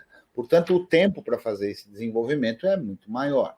Outro aspecto importante que interfere no desenvolvimento do HURD é que, justamente por essa aceitação política da inclusão de coisas não livres, fez com que o projeto Linux, e até hoje é assim, recebesse muito apoio financeiro, seja de contribuições, seja de pagar por desenvolvedores para desenvolver o código. Então, muito do código do kernel Linux é desenvolvido não por voluntários, é desenvolvido por programadores profissionais que recebem regiamente das corporações que estão interessadas no desenvolvimento do Linux, que, obviamente, não acontece, pelo menos não na mesma proporção, com o HURD. E um outro aspecto que atrapalha muito o desenvolvimento do HURD é o fato da existência do Linux Libre. Olha que curioso. O fato de se existir o Linux Libre, portanto, um kernel que é derivado do Linux, mas que dele é retirado tudo que não é livre, faz com que a gente continue podendo ter um sistema completamente livre. Só com o kernel Linux não dá para ser completamente livre, porque eles começaram a desenvolver e a colocar junto o que não era livre. O projeto Debian, na sua versão 6, se não me falha a memória, separou isso, né? Então, o projeto Debian pegou o código do kernel e separou, tirou aquilo que não era livre e colocou num repositório específico, chamado non-free. Então, segundo a própria Free Software Foundation, o kernel Linux, que é distribuído nas distribuições do Debian, é livre, ou seja, ele não tem esses tais blobs, né? Mas para que a gente possa ter essa garantia, então, de que a gente tem um sistema operacional GNU e é 100% livre, a gente usa o Linux Libre para ter essa garantia. Portanto, a necessidade de ter tudo livre é satisfeita com o Linux Libre. Ah, mas não é da melhor forma, porque o desenvolvimento é feito lá assim. Pode ser que não, mas isso faz com que a força humana que necessária para o desenvolvimento de um outro sistema mingue, né? Suma, né? Fique com menos gente interessada em fazer, não é? Eu concordo muito com isso, mas eu imagino, Cretil, que a gente está vivendo uma situação análoga a 1983 em muitos aspectos. Já conversou sobre isso, você sabe que eu tenho essa impressão. Posso estar enganado, claro, e provavelmente estou, mas eu vejo uma situação análoga num outro patamar, com outros players ali enfim, no tabuleiro, na mesa. Mas é uma situação onde a gente está vendo a liberdade do software ser tolhida através do poder econômico. Ou seja, quem dirige ali o projeto Linux são justamente as mesmas corporações que vivem de software proprietário. Então, eu queria fazer uma interferência aqui pela ordem, né? Pela ordem. É justamente essa diferença que fez com que, num dado momento, o CIO, né? O PIO, essa bobagem aí, né? O sujeito que falava pela Microsoft disse que o Linux era um câncer. Passado alguns anos, a Microsoft ama o Linux. Exato. O que mudou? A Microsoft ou o Linux? Deixa eu só dar uma Exatamente. dica, mas eu só vou concluir aqui, porque esse é o que eu acho que é o mais interessante. Então, da mesma forma que em 83, a situação que causou a revolta lá no Stallman e tal, eu não acho que vai surgir do Stallman de novo isso. Eu acho que a gente já chegou num grau de maturidade, de compreensão. Eu não digo todos, mas uma boa parte aí das pessoas que estão acompanhando essa história já chegou a essa mesma conclusão. E está na hora de alguém ou de um grupo chegar e se levantar no sentido de tentar resgatar esses valores, resgatar o software livre. Como a CD mandou um artigo para a gente hoje, eu não li o artigo, gostei do título, né?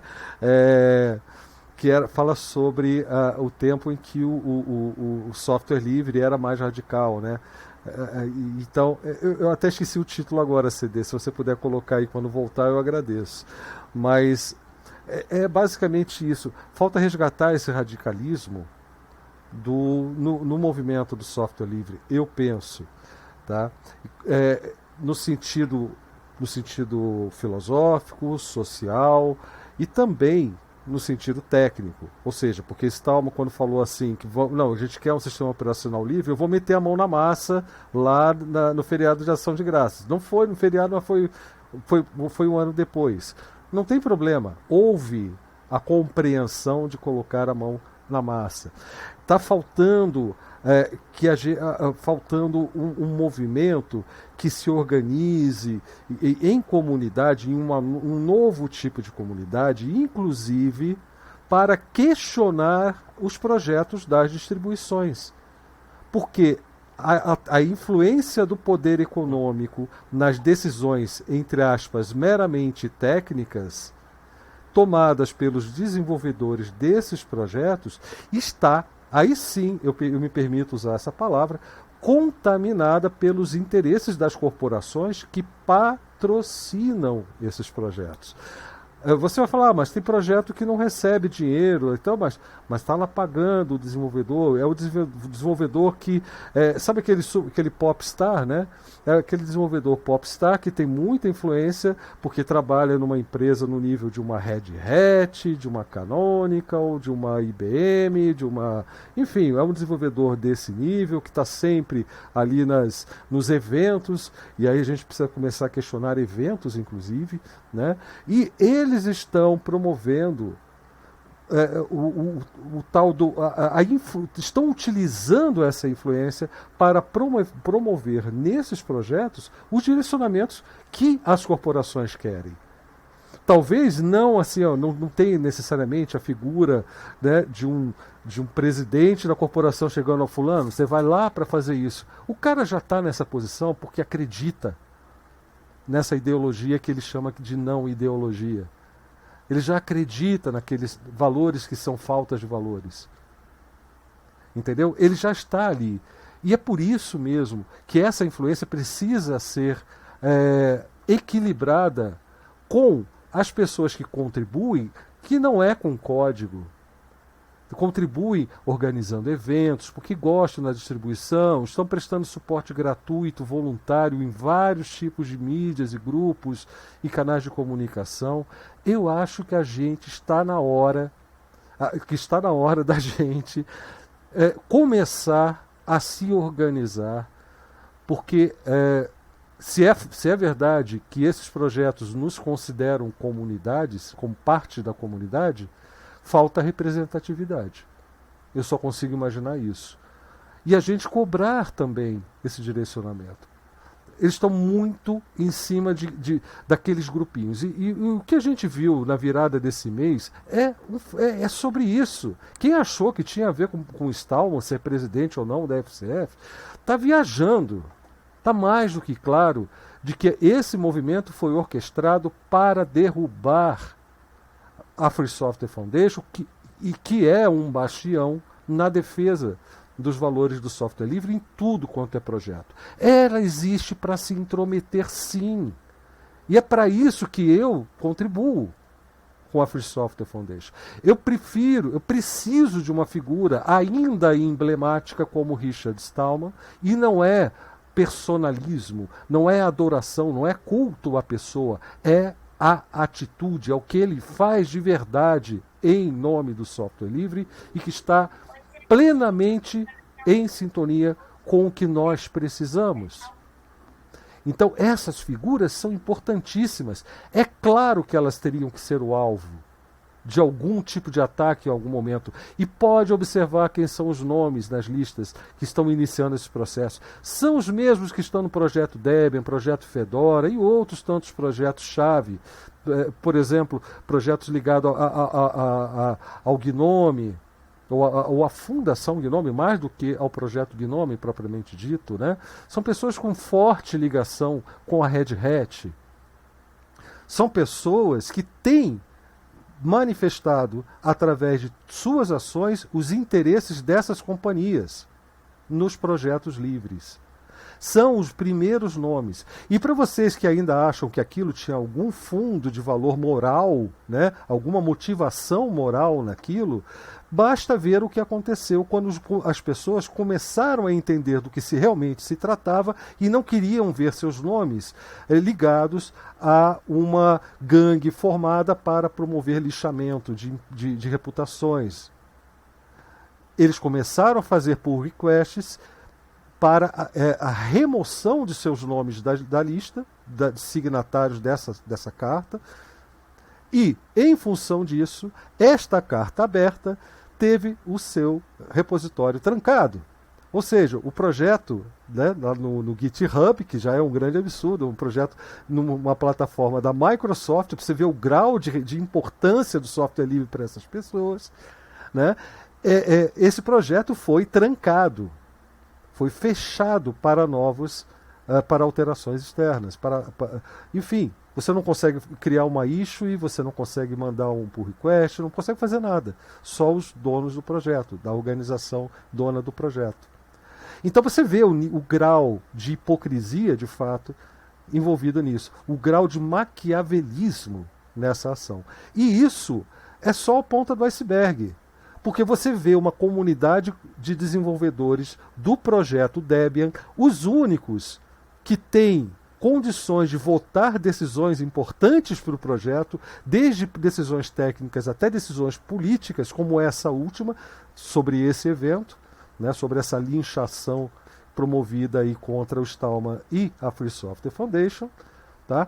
Você vê essas mesmas pessoas nas listas de discussões pedindo para fazer uma votação para decidir se o projeto vai fazer algum pronunciamento oficial em nome de toda a comunidade apoiando ou não esse linchamento. E não se trata de do problema não é o fato de o fato de ter alguém contra ou a favor da Free Software Foundation ou o Stallman, seja lá o que for. É o fato de alguém sugerir que uma comunidade pode ser representada por aquela meia dúzia de gato pingado que já é paga, é vendida para essas mesmas corporações. E a gente ainda tem que observar de longe, sem falar nada, porque quem tentou falar alguma coisa nessas listas foi rechaçado, teve que ler. Você não é DD, você não tem direito de voto, você não pode falar nada. Você não é membro do projeto. O projeto somos nós. Então nós decidimos. Isso, se não ficou claro para quem acompanhou essa história até agora, para quem leu, eu não sei mais o que pode deixar mais claro que nós estamos nas mãos dessas corporações quando a gente fala de software livre. O software está sendo desenvolvido para ser livre na licença, mas para ser proprietário na prática. Naquilo que você pode fazer com o software, que você é capaz de fazer com o software, mesmo que você seja um desenvolvedor fodão. Você não tem condições mais de interferir nesse processo. Mas, enfim, a gente precisa resgatar o passado radical desse software livre e eu acho que isso é urgente. Tá? Eu, infelizmente, só posso dizer isso para vocês, posso incentivar, posso dar ideia, posso debater.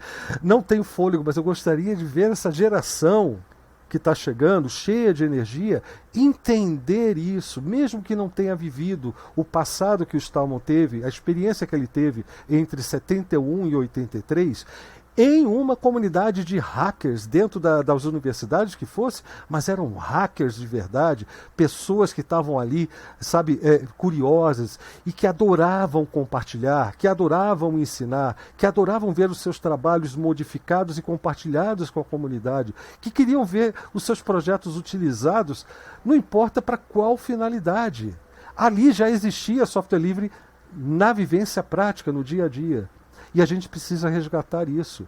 Porque é isso que gera o que aconteceu na década seguinte, 70, 80. Foi isso que gerou o grande boom da tecnologia, o surgimento da computação pessoal vem daí. Sabe, todo o desenvolvimento que a gente fala, nossa, a informática progrediu. Putz, a gente atribui isso à Microsoft, IBM, a gente atribui à Oracle, à Mozilla, apesar que Mozilla é livre também, mas... Enfim, a gente atribui a esses grandes nomes, que na verdade seriam nomes grandes, né?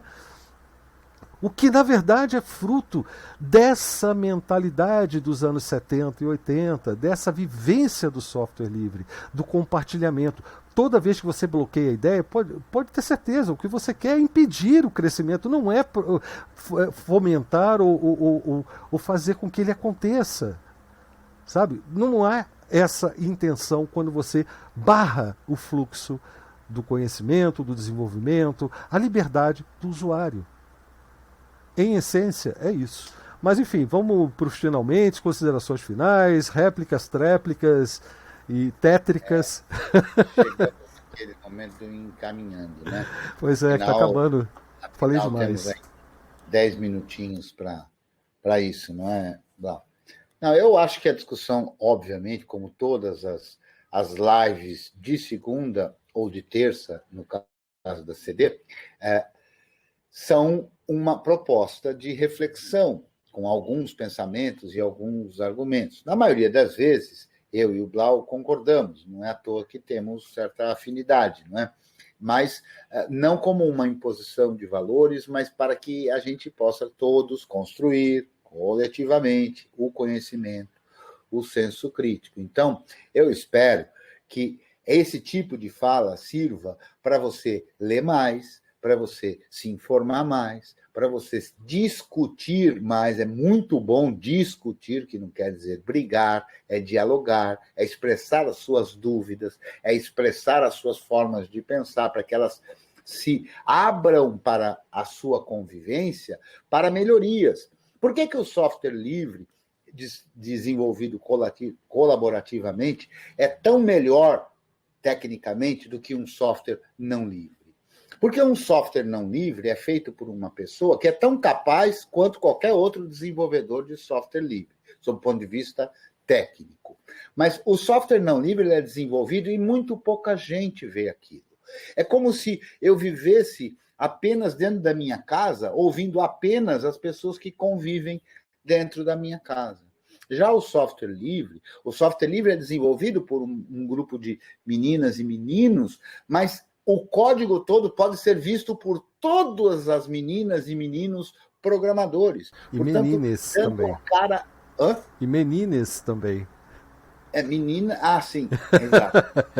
Dando todas as possibilidades de se alterar coisas, mais gente vendo. Então, quando a gente faz isso, quando a gente discute com respeito à opinião diversa, a gente está fazendo isso. A gente está colocando as nossas próprias formas de pensar sobre o julgamento dos outros, a crítica dos outros. E ao invés de achar isso ruim, então quando eu falo alguma coisa e alguém contrapõe, não, eu acho que você está errado por causa disso, isso não pode ser visto como ruim, porque eu não tenho o objetivo, e não acho que devemos ter, de estar certos pura e simplesmente, mas sim de estarmos abertos a aprimoramentos. Então, quando alguém diz, você está errado por causa disso, não veja isso como uma coisa ruim, ouça com calma.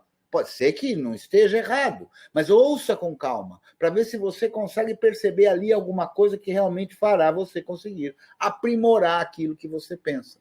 Então, a gente tem que se perceber não como algo pronto. E é tão óbvio isso, até sob o ponto de vista da natureza. Olha só, tudo bem, eu estou envelhecendo, a minha barba é branca. Se olhar os primeiros vídeos do meu canal, não tem nada branco. Eu não estou pintando de branco, nem aqui de preto. É assim mesmo, é da natureza. Ou seja, a gente vai modificando, né? A forma com que eu falo hoje é óbvio que é diferente da forma com que eu falava quando eu tinha 20 anos, porque a gente vai modificando, aprimorando, ganhando repertório, ganhando experiência e tudo mais, porque a gente está em construção. Eu fico extremamente triste ao ver um jovem com 20 e poucos anos que já sabe tudo. Na verdade, fica muito claro para mim que apenas se trata de mais uma idiota ou de mais um idiota. Porque quando você acha que sabe tudo, você apenas assinou um atestado de que agora você é um idiota. Eu não sei de nada, está tudo em construção. Tudo é passível de reflexão e alteração. Eu acho que desta forma a gente vai conseguindo se construir. E, inclusive, não precisa ter vergonha do que eventualmente você pensou ontem. Porque ontem era ontem. Você não tem que ter compromisso com o que você pensou ontem. Se ontem você pensava de um jeito, e aí você leu, viu, ouviu, discutiu com alguém que apontou alguma coisa que te convenceu de que aquilo estava equivocado, nenhum problema. Se alguém lhe contrapor, não, mas ontem você disse assim, aí você diz, ontem não era eu, era outro eu. Eu de ontem para hoje evoluí, e agora eu penso dessa outra forma. Muito obrigado a todas as meninas e meninos que aqui tiveram, meninos e meninas que nos assistem, meninos e meninas que nos ouvem. Muito obrigado, Blau, pela oportunidade. E estamos aí. Valeu, Cretil. Fala, Bruno.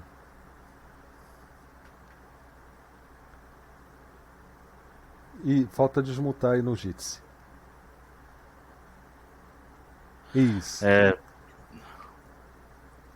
Para os finalmente, eu gostaria de agradecer sempre a essa reentrada na comunidade de software livre que eu estou tendo. A comunidade que eu estou envolvida no momento é um pouquinho bem curtinha, com alguns canais só aqui, participando aqui, sempre aprendendo muito, sempre me modificando. Aprendi muito nesse ano, nesse começo, entre o fim do ano passado e o começo desse ano. O pedido feito pelo Blau e pelo Cretil, eu finalmente aprendi, fui vendo, fui lendo, devagarzinho fui compreendendo, sabendo as diferenças entre as coisas. Já estou muito mais criterioso, já não embarco de cabeça mais em tantas ondas como eu embarcava há uns 10, 15 anos atrás. É sempre importante repensar e pensar a liberdade pessoal e coletiva como um valor que você projeta e volta para você mesmo. O valor ele é retribuído para você mesmo quando você projeta esse tipo de valor de dentro para fora. Tá aí o meu grande agradecimento a essa comunidade. Valeu, Bruno. A gente agradece aí pela corrida que você fez para poder entrar nessa live, né? Porque a gente divulga o link lá no grupo do Telegram ainda, né? Eu queria saber que grupo que é esse, porque... DebXP Comunidade. Para quem não conhece, lá no Telegram, a porta de entrada para os outros canais é o Telegram do grupo DebXP Comunidade. Chegando lá, a gente orienta sobre os outros. É que esse parece, pelo menos para a grande maioria, ser mais fácil, mais acessível. Então é por isso que a gente está concentrando por lá. E a gente está chegando nos 300 membros do grupo, né? Faltam uns 2 ou 3, ou faltavam, não sei como é que está agora. Mas está bem pertinho de completar 300 lá. Queria agradecer aqui ao Dan, que apareceu, enfim, o Messias, que também está chegando através do Dan, parece, né? O Matheus também parece que veio através do Dan, muito obrigado. Faustino, quer dar o seu boa noite aí, rapidinho? Muito boa noite aí a todos. É isso, obrigado. Live bacana. Sempre, que nem o professor Cretil falou, é sempre importante a gente observar os pontos de vista diferentes e analisar, sempre ir analisando, né? É isso aí, boa noite a todos. Bom, então, obrigado, Faustino. Eu agradeço a todos e todas que estão acompanhando a gente ao vivo, fazendo esse sacrifício, né, suportando essa inconveniência de um sistema que ainda apresenta muitas quedas, que exige que você vá lá e faça reload, né, da página, ou então está tentando aí utilizar o MPV para assistir o stream pelo seu próprio sistema, sem passar pelo nosso site. Aliás, por falar em site, todas as lives de segunda serão publicadas no mesmo endereço já a partir de hoje, né? Aliás, já da semana passada, quando o Cretil deu a ideia da gente fazer isso, né? O endereço único para todas as lives de segunda é debxp.org/lives. Então, você não precisa, qual é o endereço da live de hoje? debxp.org/lives. Assim como o podcast é debxp.org. Deixa eu conferir aqui se é podcast mesmo. Podcast, exatamente. Eu estava na dúvida se eu tinha colocado no plural, né? Podcast. Então, debxp.org/podcast. Tá? Toda a live aqui, se o PeerTube não pisar na bola com a gente, é gravada automaticamente, a menos que eu me esqueça de clicar num botão. Eu acho que esse devia ser o padrão e a gente clicava para que não fosse gravada, né? Eu queria que fosse dessa forma, mas a live é gravada. Eu vou fazer a postagem do vídeo do Odyssey, desculpe, a publicação do vídeo do Odyssey nessa mesma página onde aparece hoje a transmissão ao vivo, porque a gente teve alguns problemas com o vídeo gravado do próprio PeerTube na postagem, então eu tenho que fazer essa troca, mas está lá para vocês assistirem, tem comentários para vocês discutirem, tem nossa sala na Rede Matrix também para bater papo, ok? Eu até recomendo que vocês vão para lá também, tá certo? E tem um grupo do curso GNU do professor Cretil no Telegram, enfim, tem várias formas da gente fazer contato. Nós somos uma grande comunidade, aqui não é só o canal DebXP, não somos youtubers, como alguém sugeriu essa semana, né? Nós não somos youtubers, nunca fui um youtuber, eu entrei no YouTube querendo sair, eu usava aquilo como uma plataforma para armazenar meus vídeos, usava aquilo para chegar ao ponto que a gente está hoje, de poder conversar, de poder refletir sobre temas que pelo menos eu considero muito importantes, imagino que vocês também, já que vocês estão aqui com a gente, e isso me deixa muito feliz. Ao longo da semana a gente deve se falar de novo, então a todos um grande abraço e a gente vai se falando. Até mais, pessoal.